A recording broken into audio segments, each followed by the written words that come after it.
Welcome. Thanks for joining me this morning. This is episode 17 of the Sell More Printing webinar. This webinar is aimed at helping you grow your print business using today's best marketing tactics.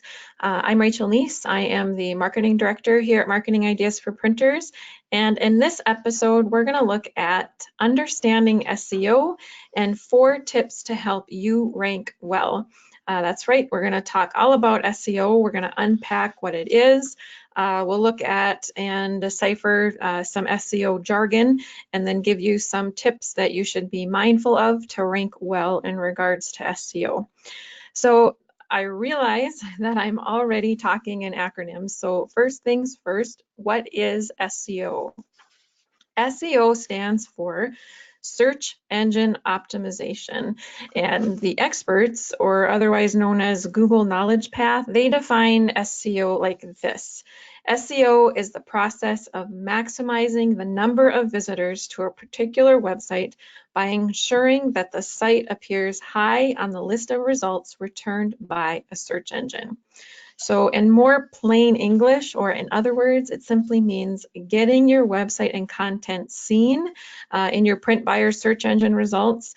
And when I say search engines, I am talking mostly about Google in this point. Google is the #1 search engine in the world. So that's kind of the one that I'll just be focusing on today, just for simplicity reasons. Next is establishing your expertise or experience. How does the credibility of your content and website measure up to others that are being pulled for the same search query? And lastly, they're optimizing your online visibility. Are you relevant? Are you valuable enough that you have an established web presence? That's what we'll be looking at today.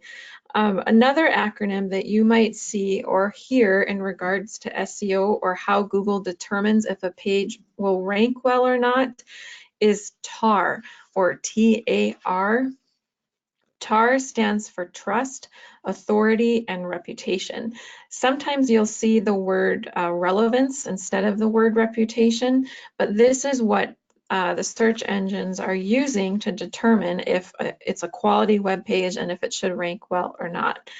Now, before I get into those tips, I wanted to mention 3 critical components for understanding how Google defines quality web pages, what makes a quality web page, and what makes quality content. Couple other things you need to keep in mind is that it's important to understand that Google's algorithms and SEO, they are all moving targets, so they'll always be changing. So keep that in mind as we go along here. So the first component is this. It's called beneficial purpose. What this means is, can your users understand the purpose of the page and the website? And can a search engine understand the purpose of the page and content? As well as, does your website and your web pages help your print buyers, or help your visitors? So in a nutshell, the beneficial purpose really acts as like a quality assurance measure for all of us internet users, really, and it kind of helps ensure a level of fairness. So it means that, those websites that are out there that have harmful intent, or they're just trying to make money, or they're not helpful in any way to the user, those would get the lowest rankings. That's a good thing, right? Thank you, Google. And in that same thread, that as long as your website is helpful to the user, that one purpose will not necessarily be higher or more important than another purpose.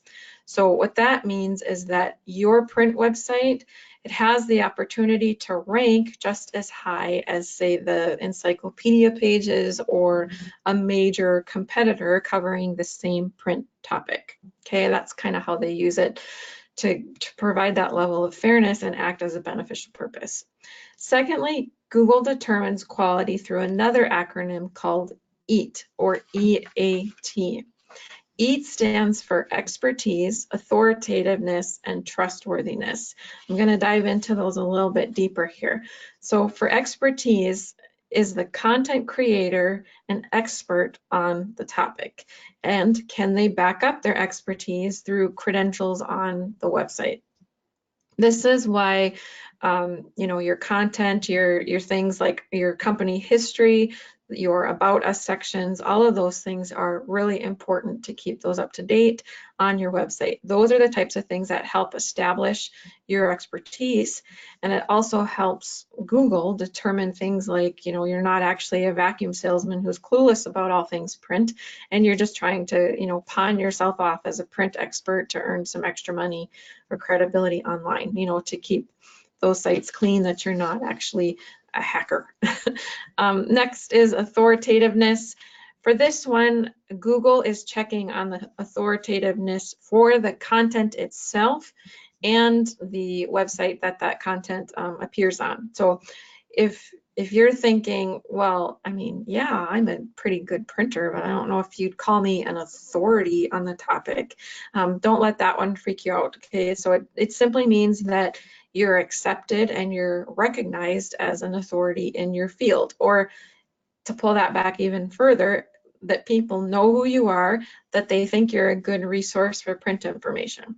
Okay, you know, PS, the more value-oriented content that you put out, the more that this will work in your favor. The more value you put out, the more people will come to you as a resource, which will help you be seen as an authority. And it's just kind of this lovely cycle that builds and builds and builds, the more you can establish that through content. Lastly is trustworthiness.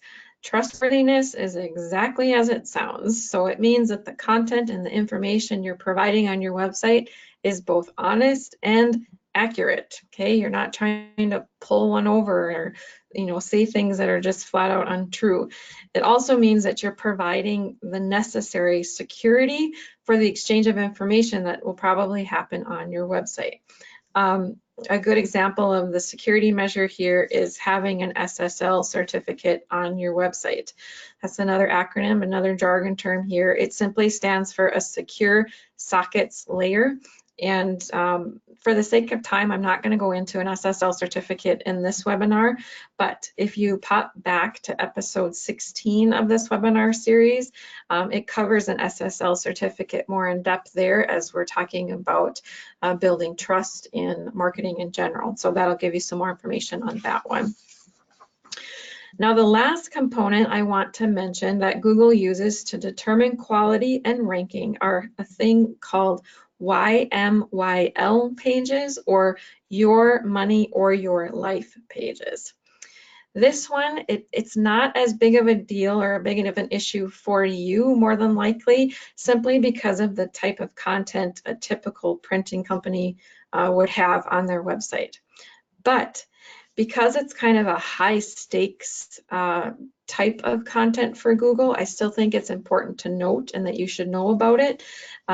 It's also because the PQ, or page quality rating standards, for these types of pages is extremely high. What is, what are YMYL pages? These pages are pages that could potentially impact things like a person's future happiness, or their health, or financial stability, or safety in general, if the content and the information they're receiving from that website is, you know, misleading, or it's inaccurate, or maybe it's just flat out untrue. So here's kind of a topic comparison so you get a better idea of what this is.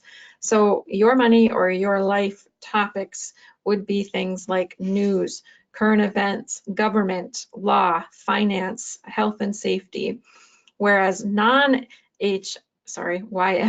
topics would be things on sports, entertainment, and lifestyle topics.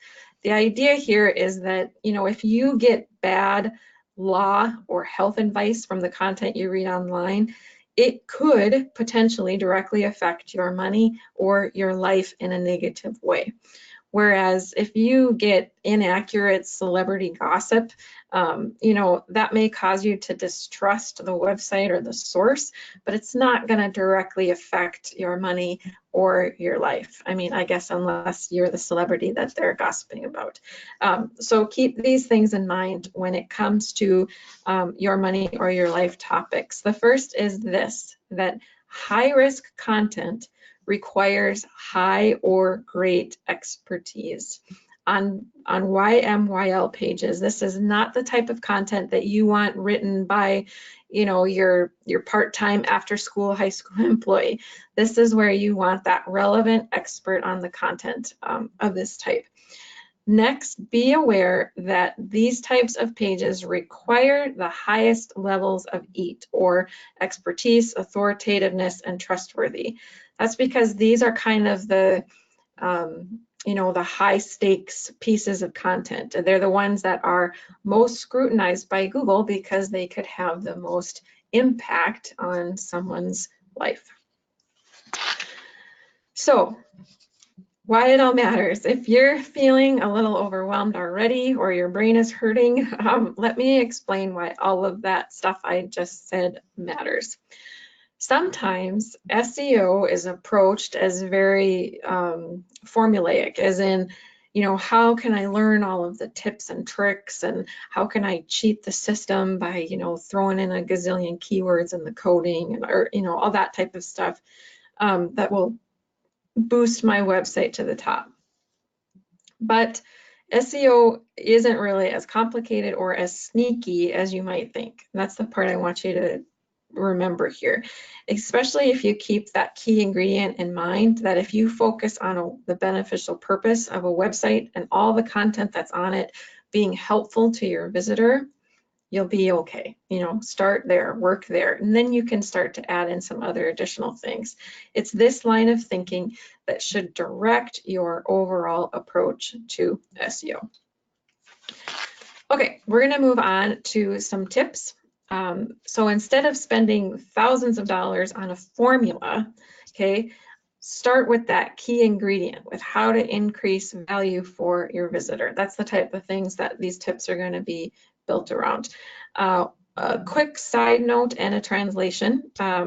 These tips that I'm focusing on are about organic SEO, not paid SEO.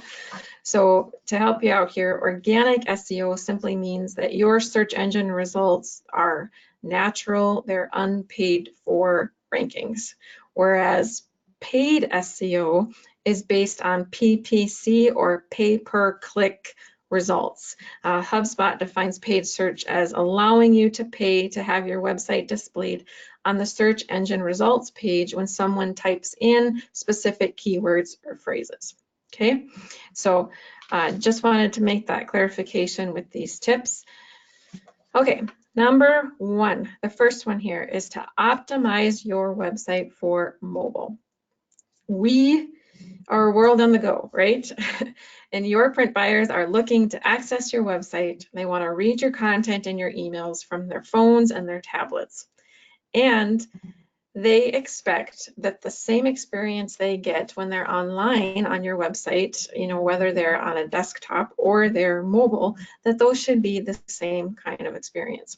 So if your website is not responsive, you're not hitting that useful or value mark for good SEO.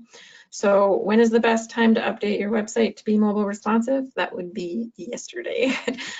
So reach out if you're a subscriber and you're not yet on one of the mobile responsive themes. Make sure you reach out to us and get yourself on that mobile responsive. Make yourself mobile responsive. That will help your SEO and really help you out. Number two is to use headlines and URLs that answer questions. So when you create content, or let's say you're creating a custom web page on your website, it's important to understand how your print buyers are searching. What questions are they asking? You want to answer those questions within your headlines and your URLs. So I just realized that's another acronym. So a URL stands for Universal Resource Locator. And that's an acronym simply for the website address or domain address for a particular website or page on that website. So let me show you what I mean. Here's an example of a recent blog post on our website. It talks about the benefits of using an advertising on hold system for your print company. The URL, you'll see up there at the top, it should contain the words that answer the question a reader would enter into Google when searching. So if I am assuming, for example, with this piece of content, that the printer's question is, why should I use an advertising on hold system, or even just advertising on hold system for printers, or how do I sell more printing? The answer and the keywords to answer that question is right in the headline and the URL. This makes it easy for the printer searching and for Google to match, to match those things up, connect the dots with the printer's question, that the question answers the URL. The same idea applies with your content. The keywords that answer the question should also be in your H tags or heading tags. So this is an example of an H2 tag, okay? And these down below here would be H3 tags or heading 3 tags. These are the places where you want to focus on the keywords that will answer your readers' questions. Who do I want to target? I want to target printers, and I want to talk about if they have questions about advertising on hold. So those are the types of words that are in the headings and the URL. Another thing to keep in mind here about your H tags or your heading tags is that it also helps create a skim layer, catching the reader's eye and then helping them determine if the content is relevant to them. This will also help your bounce rate to keep them on the page longer instead of bouncing off, because instead of getting a wall of words, they can quickly peek at your page and go through the skim layer there and see if it's relevant to them. We've mentioned this before, but remember, as Donald Miller says, that people don't read websites, they skim them. So pay attention, to that wall of words factor on your website, and make sure you're adding those headlines there, those H tags, to make it easy. Okay. Moving on, I'm going to move on to number 3, understanding how keywords work. Keywords are the words and phrases that your print buyers are using to get answers to the pain points that they're experiencing. So those pain points, those are the problems that your print buyers and your content should be working to help your clients solve. That's your mission with your content. So take this webinar, for example. SEO, right, is a common pain point for many businesses. So since we're looking to address the pain point and to address this specifically for printers, we've created content like this webinar and blog posts to address this. And then we'll use keywords like SEO for printers, right? So that it will help when a printer is searching for SEO for printers. We put it in the keywords in our title and within our content to support that solution. So for you, let's think about it from a printer's aspect and from your print buyers, right? How do you know what keywords your printers are, or your print buyers are using, to search for you and to find you? Well, I'm going to run through where you can control it and then where you can find some keywords. So for MI4P subscribers, you can update the keywords in your control center, as well as customize your content and customize like your blog content. If you're a social media subscriber from us too, customize those tags and those headings to better fit what you're trying to rank for. Let's say there's a blog post that we send out that's 5 tips for great design on your brochure. Okay, well, the same design tips would apply to a flyer, and you're trying to boost your SEO for flyers. Well, then switch out brochure with the term flyer and all those spots so that you're ranking more for the term flyer versus brochure. So that's something where you can use that customization. Another thing to keep in mind about updating keywords is think seasonally, right? So we're right around the holidays. You can update those keywords or create content more with seasonal keywords. Things like, add in terms like holiday cards, Christmas cards, Christmas brochures, holiday tags, holiday flyers, you get the idea, to help you out with some of that seasonal SEO and advertising. Now, here are a few resources you can use to help you find keywords and then create content for your site. The first one I want to mention is answerthepublic.com.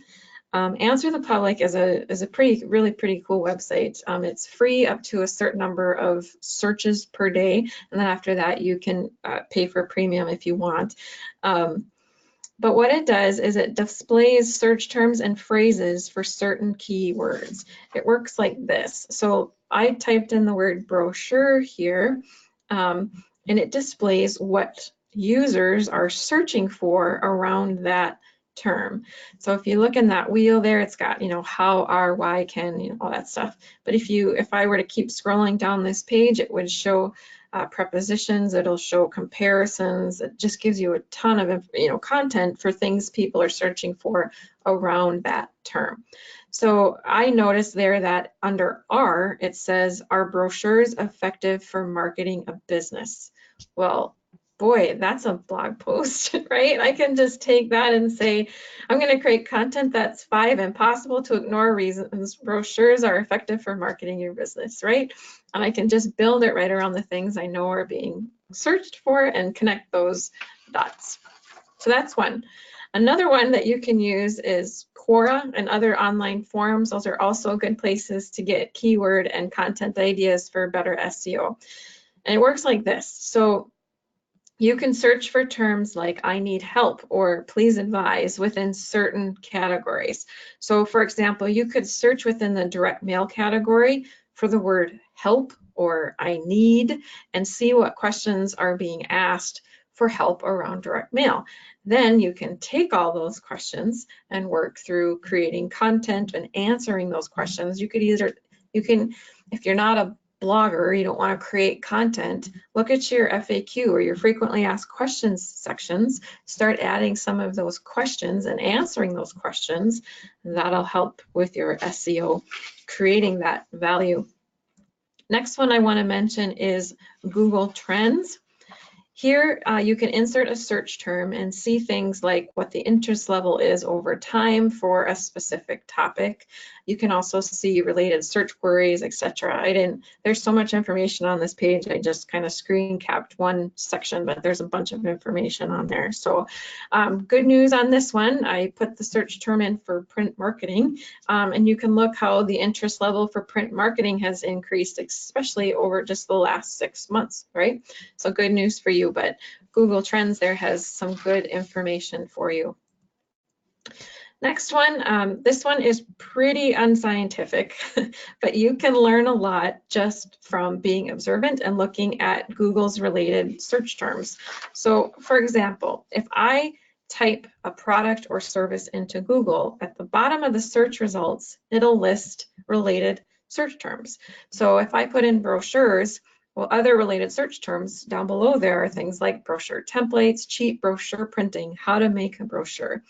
Well, those are the types of things, one, that I can create content out of, right? And two, doing short tail or long tail keywords. It gives you, these are really good because it gives you those long tail keywords. And if you're unfamiliar with that term, long tail keywords are simply longer keyword phrases, usually containing 3 or more words. So example, brochure, right, is a short tail keyword, where cheap brochure printing would be a long tail keyword.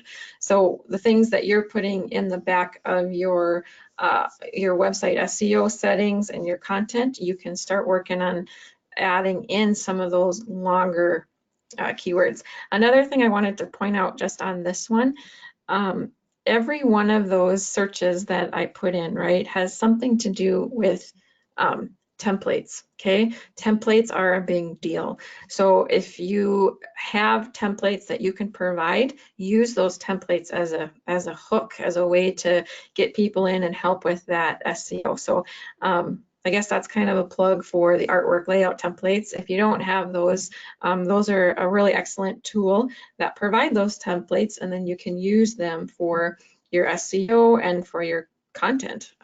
Those will be helpful. The last one that I'm going to mention here is SEMRush. Again, this is like free for so much, and then if you want more, then they offer premium and other stuff like that. But this one provides a lot of helpful analytics information. So just an example, you'll get limited results, like I said, on the free version, but you'll still get enough to be useful.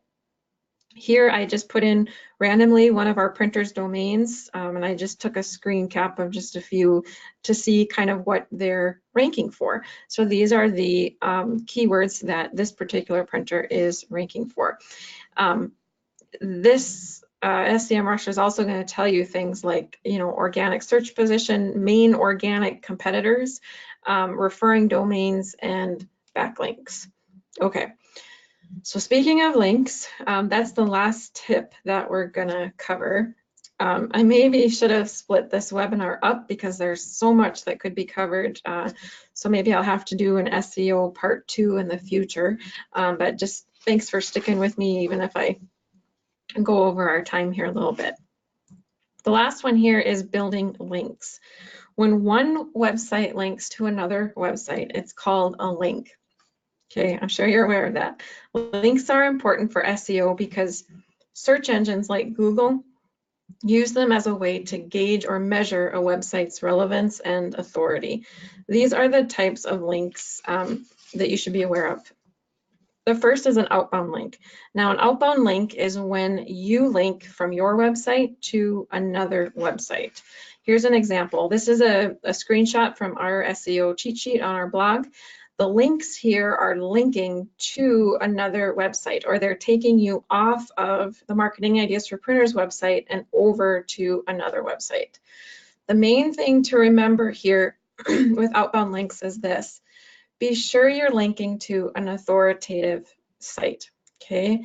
Make sure you read whatever you're linking to completely through, okay? Because there could be links to other competitors or whatnot on that other content. So be really mindful of what you're linking to. Secondly, make them easy to read and then have them open in a new browser window. So this way they can see where you're sourcing to, but you're not directing them off of your website that you worked them so hard to get there, right? So we want to keep them on our website, but we also want to source our information and build credibility. So keep that in mind with your outbound links. The next one here is internal links. So an internal link is when you link from your website to another page or piece of content on your own website. You're basically linking to yourself and creating a whole bunch of connections within your content. These, again, are going to help build credibility and authority, and they also kind of help guide your website visitor through your website. So keep in mind where that journey is taking them. So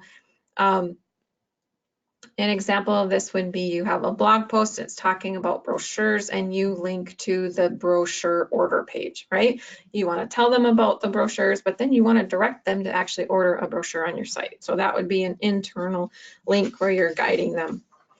The last one here is inbound links or backlink. They're kind of called interchangeably, those two things, but these are, the cream of the crop types of links that everyone is after. This is what, the big shebang is.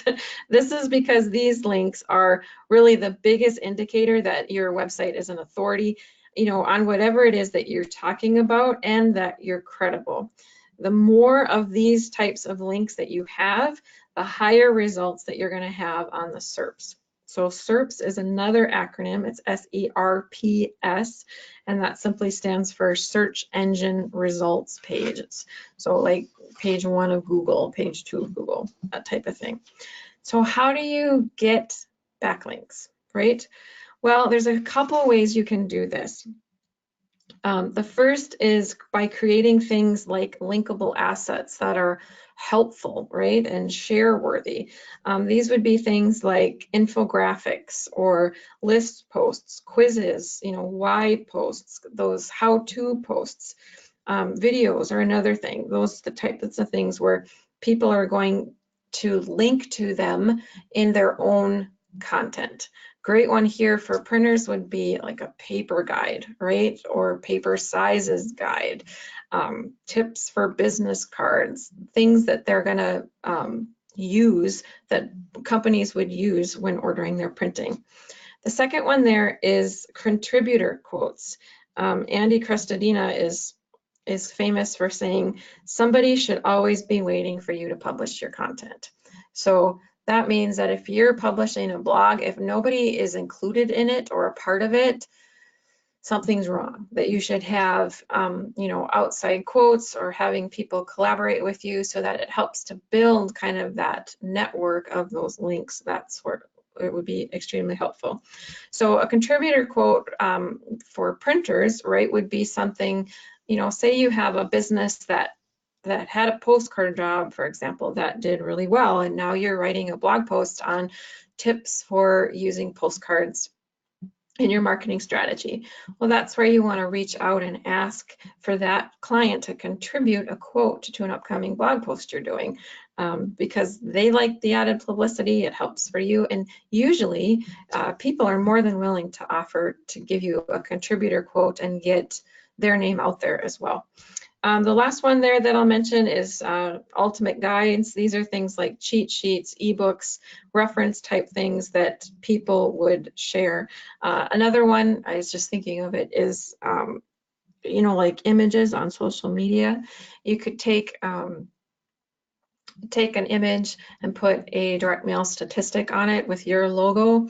You know, you can do those types of things that people can then share in their own social media. Okay, I'm coming around here to the end. The last thing I just wanted to mention about SEO in general, right? It seems like this big, overwhelming monster that you just can't contain at times. But if we back that all back down again to the why it all matters, to be useful and helpful, just keep that as your mindset. I can't think now of who the gal is, but there's a gal, I think her name's Wendy. She says, nobody or Google won't love you unless everyone else loves you first. So work on getting everyone else to love you first, and then Google will follow. And the way you do that then is built around content. Never lose sight of the fact that all SEO ranking signals revolve around content of some kind. So if you want to increase your SEO, if you want to get more people to your website, the main thing you need to be thinking of is content.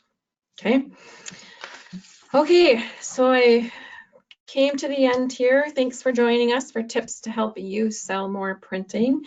We'll be taking a break here over the holidays for Christmas over from the webinar. So our next webinar will be Wednesday, February 12th, that should be 2020. Excuse me, I'm not used to 20 yet. So Wednesday, February 12th, 2020 at 11 a.m. Central Standard Time.